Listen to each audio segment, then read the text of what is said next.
Hello everyone, welcome back again to proxy Gyan. मेरा नाम शबाज है दोस्तों। उम्मीद करता हूँ आप सब अच्छे होंगे। तो आज का जो हमारा टॉपिक है वो पोल्यूशन नॉर्म्स को लेकर आज हम डिस्कस करेंगे, क्योंकि रिसेंटली डब्ल्यू ने न्यू पोल्यूशन नॉर्म्स को जारी किए हैं। तो इंडिया के लिए इसका मतलब क्या होने वाला है, क्योंकि इस बार जो नॉर्म्स लाए गए हैं डब्ल्यू के द्वारा वो बहुत ही स्ट्रिक्ट कर दिए गए हैं दोस्तों। अगर उनके नॉर्म्स के हिसाब से अगर आप देखेंगे तो इंडिया के ऐसे कई सारे सिटीज़ हैं जो इसको कंप्लाई नहीं करते और हम लोगों को और भी मेहनत करनी पड़ेगी। तो चलिए इस लेक्चर में देखते हैं कि किस तरह से इनके स्ट्रिक्ट नॉर्म्स लाए गए हैं और इंडिया किस तरह से कई सारे स्कीम्स लेकर आया है ताकि हमारे इंडिया का जो एयर पोल्यूशन है उसको इम्प्रूव करें, और क्या क्या रीज़न्स है जो हर साल हम एयर पोल्यूशन डिट्रॉइट होता है, सारा कुछ हम इस लेक्चर में देखने वाले हैं। सो बिफोर वी प्रोसीड मैं आपको एक छोटा सा अपडेट देना चाहता हूँ कि अगर आपके पास जो है एग्जामिनेशन काउंसलिंग लेना चाहते हैं तो आप हमारा वेबसाइट है www.proxygyan.com, वहाँ पे विज़िट कीजिए। सारी जानकारी आपको मिल जाएगी।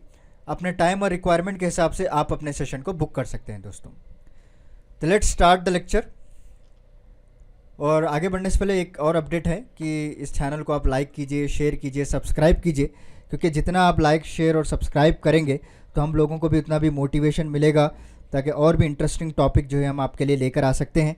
और उसके साथ साथ जो है हम जो फ्री कंटेंट आपको दिया जा रहा है कई सारे एग्जामिनेशन के जो इम्पॉर्टेंट है, और भी हम ज़्यादा मेहनत कर सकते हैं, राइट। तो लेट्स स्टार्ट।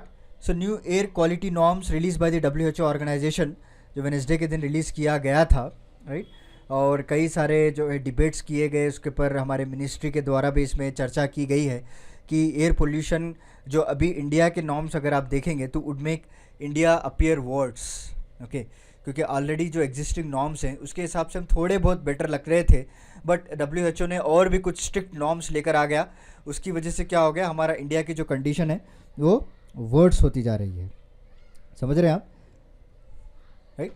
तो क्या इनके नॉर्म्स है, एक बार मैं आपको बता देता हूँ इनके नॉर्म्स क्या क्या हैं। तो बेसिकली पहले इन्होंने कहा था कि जो PM 2.5 कॉन्सेंट्रेशन ऑफ 25 माइक्रोग्राम्स, अगर 25 माइक्रोग्राम्स पर क्यूबिक मीटर होता है अगर एक दिन में, यानी 24 आवर पीरियड में, वॉज कंसिडर्ड सेफ अर्लियर की बात कर रहा हूँ, ओके। और WHO अब इस बार उसको रिवाइज करके ये कहा है it has to be reduce to 15 microgram is also not safe, okay. अगर 15 भी हो जाए तो वो भी सेफ नहीं है, ओके। अगर इसके हिसाब से अगर आप देखें the recommended levels of 6 most common air pollutant जो PM 2.5 है, PM 10 है, ओजोन, नाइट्रोजन डाइऑक्साइड, जो कि एक मेजर रोल प्ले करते हैं हमारे एयर पोल्यूशन में, ओके। सो उनको भी सारा कुछ रिवाइज करना पड़ेगा। जो हमारे नॉर्म्स थे 2005 से चलते आ रहे थे वो, तो इसको भी रिवाइज करना पड़ेगा। और लेटेस्ट अपडेट WHO के द्वारा ये आया है कि जो 15 माइक्रोग्राम्स भी सेफ नहीं है आपको। तो चलिए नेक्स्ट देखते हैं।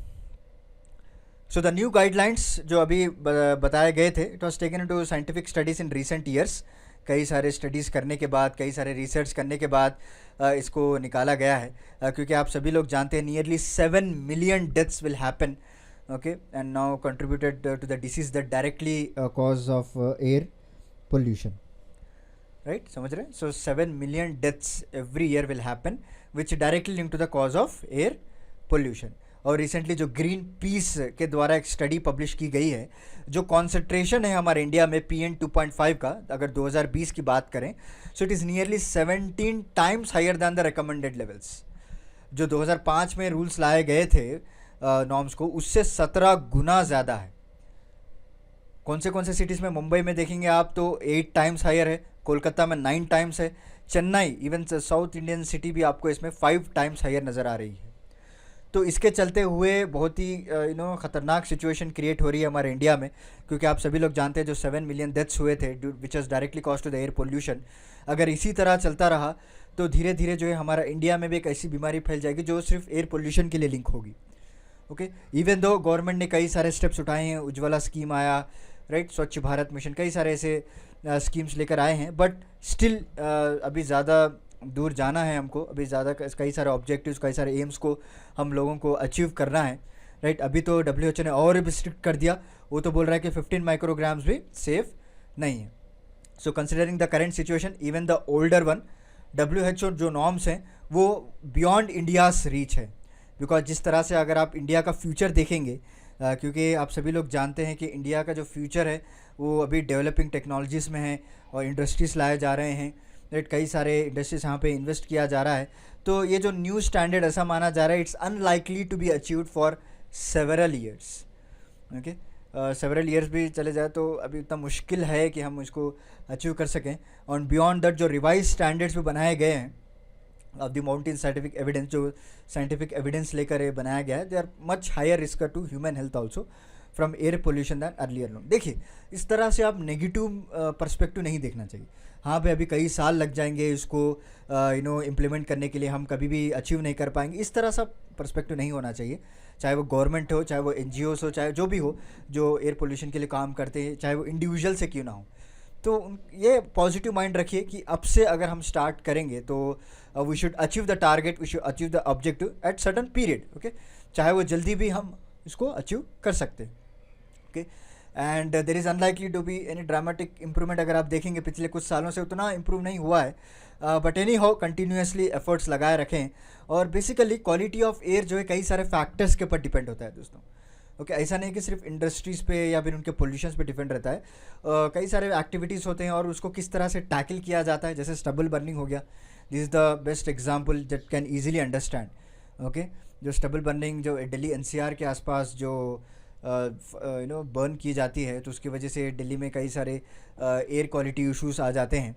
ओके, उसके भी रीज़न्स हो सकते हैं, पोल्यूशन का भी रीज़न हो सकता है, राइट। क्वालिटी ऑफ रोड्स अच्छे नहीं होने की वजह से भी हो सकता है। तो सारा कुछ, कई सारे फैक्टर्स मिलाकर एयर क्वालिटी जो है उसके पर इम्पैक्ट पड़ता है। And also the efforts to improve the air quality comes direct conflict with some other objectives. Okay, such as need to ensure that our industry remains competitive in a short term. तो author ने एक बड़ी अच्छी बात कही है यहाँ पे, हमारे जो जिस तरह डेवलप हो रहा है इंडस्ट्रीज़, जिस तरह से इस्टेब्लिश किए जा रहे हैं, तो अभी हम शॉर्ट टर्म के लिए ओके जो सोच रहे हैं, बट लॉन्ग टर्म में इसका बहुत ही इम्पैक्ट पड़ने वाला है। ओके, तो अभी ऑथर का ये कहना है कि इसको बैलेंस करके चलिए आप। ओके, एक तरफ जो है फॉरेस्टेशन किया जाए, क्वालिटी ऑफ एयर इंप्रूव किया जाए, और दूसरी तरफ आप इकोनॉमी को भी ग्रोथ किया जाए। ओके, उसके वास्ते कई सारे स्ट्रिंजेंट एमिशन नॉर्म्स भी हम लोगों ने इम्प्लीमेंट किया है for certain industries, right. And but there are also several areas where the clean air comes out as a collateral benefit. और सेवरल फ्लैगशिप गवर्नमेंट प्रोग्राम्स, जैसे मैंने आपको बताया इनिशियली, स्वच्छ भारत हो गया, नमामि गंगे प्रोजेक्ट हो गया, राइट, और उज्ज्वला स्कीम हो गया, other river and lake cleaning projects हो गए, और स्मार्ट सिटी मिशन, जो ग्रीन सिटी बनाने का हमारा सपना है, हमारे प्रधानमंत्री मोदी जी ने, उन्होंने कई सारे प्रोजेक्ट्स को इसके अंडर सैंक्शन किया है, ताकि जितने भी हाईवेज हो, एक्सप्रेस वेज हो, वो जो है एक ग्रीनर वे में इसको इस्टेब्लिश करें, उसको डेवलप करें। और इलेक्ट्रिक व्हीकल्स पे ज़्यादातर जोर दिया जा रहा है, क्योंकि आप देखे होंगे कि 2030 तक हम लोगों का टारगेट है कि हम सारे व्हीकल्स को इलेक्ट्रिक में कन्वर्ट करेंगे। ओके, तो अभी हार्डली हमारे पास सिर्फ 9 साल है, 9 ईयर्स हमारे पास है, राइट। 2021 तो ऑलमोस्ट हो चुका है, नवंबर दिसंबर और अक्टूबर नवंबर दिसंबर 3 महीने ही है, तो हार्डली वी हैव 9 ईयर्स। और हम लोगों ने टारगेट बना रखा है कि 2030 तक at least we can achieve the electric vehicles. तो इसकी वजह से क्या है, ऐसा माना जा रहा है कि एयर क्वालिटी में एक इम्प्रूवमेंट की उछाल हम लोगों को देखने को मिलेगी। ओके, और not only in big metros, ये कई सारे जो डिबेट्स हैं, even in small cities, even in small areas में भी इसको फोकस किया जा रहा है। जैसे मैंने आपको बताया, जो उज्ज्वला स्कीम लाई गई थी, ओके, जो हाउस होल्ड्स हैं, जितने भी कुकिंग फ्यूल जो पहले केरोसिन ऑयल से और न जाने किस तरह से ये लोग कुकिंग किया करते थे, उसकी वजह से जो है इंडोर एयर पोल्यूशन बहुत ही बढ़ता हुआ था। ओके, उसकी वजह से भी कई सारे डेथ्स हो रहे थे। तो वो रिड्यूस करने के लिए हमारे गवर्नमेंट के द्वारा उज्ज्वला स्कीम लॉन्च किया गया, जो बिलो पॉवर्टी लाइन है उनको एलपीजी कनेक्शन दिया जाएगा। और इन्होंने कई सारे टारगेट्स भी अचीव किए फ्यू लास्ट ईयर से, अगर आप कंपेयर करेंगे। और जो हेल्थ इम्पैक्ट्स रहा है from indoor air pollution, okay, वो भी रिड्यूस हुआ है, बट उतना नहीं, आगे हम लोगों को और भी टारगेट अचीव करना है। और ऑब्वियसली इंडोर पोल्यूशन तो हम रोक सकेंगे किसी ना किसी तरीके से, कोई ना कोई स्कीम्स निकाल कर, बट आउटडोर एयर पोल्यूशन रुकना बहुत ही इम्पॉर्टेंट है, because outdoor air pollution is not in our hands. ये जो हर कोई मिलकर, जब एक कंबाइंड ग्रुप या फिर कंबाइंड ऑर्गेनाइजेशन मिलकर काम करता है, चाहे वो इंडस्ट्रीज हो, चाहे वो व्हीकल ट्रांसपोर्ट मिनिस्ट्री हो, राइट, कई सारे ऐसे स्टबल बर्निंग जो करते हैं उनको रोकना चाहिए। सारा कुछ यूनिटी होकर जब आप करेंगे तो आउटडोर पोल्यूशन को हम कहीं रोक सकते हैं। एंड जिस तरह से जो प्रोजेक्ट्स इंडिया में अभी डेवलप हो रहे हैं और जिस तरह से वो फास्टर तरीके से मूव हो रहा है, ऐसा नहीं अभी दिख रहा है साइंटिस्ट और एडवाइज़र एक्सपर्ट एडवाइज़र्स को कि ये हम इजीली अचीव कर पाएंगे, और ऐसा मान रहे हैं कि इम्प्रूवमेंट जो है स्लो होने वाला है, because the realisation is reflected in India's national clean air programme as well.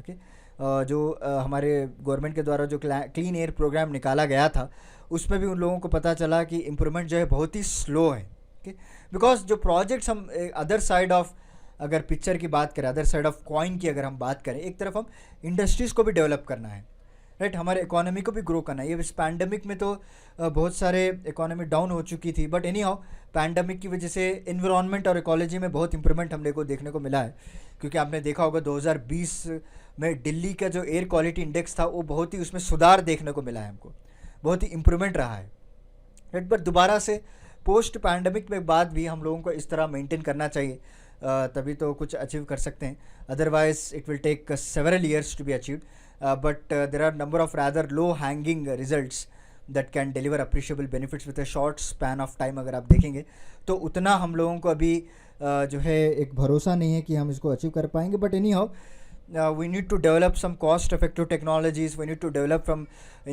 cooperation, लोगों के साथ cooperate कर अगर हम काम करेंगे then we will achieve this target also। और जिस तरह से जो plenty of constructions भी चल रहा है सारे countries में, जो houses हो गया, roads हो गया, commercial centers, airports, okay, and which will likely to continue for a couple of decades also, तो उसके वजह से कहीं ना कहीं मार पड़ने वाला है आगे चलकर। और अभी जो इंडिया का कंस्ट्रक्शन मैनर अगर आप देखेंगे वो बहुत ही अनक्लीन मैनर है। Okay, unclean manner in the sense कि वो उसमें अभी उतना ग्रीनरी एक्टिविटीज़ नहीं निकाले गए हैं, और कंस्ट्रक्शन साइट को प्रॉपरली कवर नहीं किया जाता, प्रॉपरली सेग्रीगेट नहीं किया जाता, जो डेब्रिस है वो एक जगह पे डाल के छोड़ देते हैं। आपने देखा होगा रोड्स पे कई सारे मलबा होता है, और जो कंस्ट्रक्शन सेक्टर के जो साइट होते हैं वहाँ पे कितनी सारी पोल्यूशन निकलती है, धूल निकलती है वहाँ पे। ओके, उसकी वजह से क्या है, not only it will affect the human health but also it affect the environment also. Okay, आसपास के जितने भी स्पीसीज है उनके पर भी अफेक्ट पड़ सकता है, और ऐसा माना जा रहा है कि जो भी कंस्ट्रक्शन साइट्स है they are all dust balls. Okay, और जो रोड्स हैं वो भी हमारे पास प्रॉपर नहीं, इसकी वजह से क्या है, डायरेक्ट इम्पैक्ट व्हीकल्स के ऊपर पड़ रहा है। ओके, जब रोड्स आपको प्रॉपर नहीं होंगे तो व्हीकल्स के ऊपर भी इम्पैक्ट पड़ेगा, और व्हीकल्स अगर ख़राब हो जाएंगे तो indirectly it will have a impact on the pollution also. Okay, so it is easy to fix this if the local municipal bodies, अगर लोकल एरिया के जो NGOs ऑर्गेनाइजेशन है, जो लोकल गवर्नमेंट्स हैं, अगर वो साथ मिलकर काम करते हैं then we can achieve the significant gains in the terms of air quality. Okay, so इस आज का लेक्चर यहीं पे समाप्त होता है दोस्तों। उम्मीद करता हूँ आपको मेरा लेक्चर पसंद आया होगा। हमने सारे डिफरेंट पर्सपेक्टिव से कवर किया है। मैंने आपको WHO के नॉर्म्स भी बताए, जो स्ट्रिक्ट नॉर्म्स निकाले गए हैं, और इंडिया की अब पोजीशन क्या है और क्या क्या रीजंस हैं जो इसकी वजह से इंडिया जो है इम्प्रूवमेंट ऑफ पोल्यूशन के सेगमेंट में बहुत ही स्लो जा रहा है। तो वेरी इंपॉर्टेंट है, वेरी एनालिटिकल लेक्चर है ये। ओके, आप आंसर राइटिंग में लिख सकते हैं, या फिर UPS या फिर ग्रुप इंटरव्यूज़ में जो डिस्कशन चलता है वहाँ पे भी आप इस पॉइंट्स को मेंशन कर सकते हैं। तो चलिए मिलता हूँ मैं आपको अगले लेक्चर के साथ कुछ इंटरेस्टिंग टॉपिक के साथ। तब तक के लिए धन्यवाद दोस्तों।